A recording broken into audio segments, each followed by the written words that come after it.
A Policía Local de Ribeira denunciou a un veciño da localidade de 32 anos por un presunto delito contra a seguridade pública. Os axentes foron alertados polo 112 dun accidente na Avenida da Coruña, pasadas as 3 da madrugada. Unha vez no lugar asistiron ao condutor do vehículo sinistrado, que presentaba feridas superficiais no rostro e nas extremidades superiores, así como tamén unha forte dor lumbar e torácica. Sometido á proba de alcolemia resultou positiva, con 0,84 gramos por litro de aire expirado. O condutor era ademais novel e comprobouse que o vehículo carecía de seguro ITV.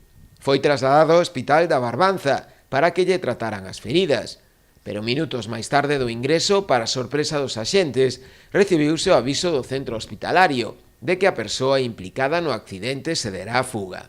Foi localizado momentos máis tarde na estrada C550, con síntomas de desorientación, polo que volveu a ser trasladado ao hospital.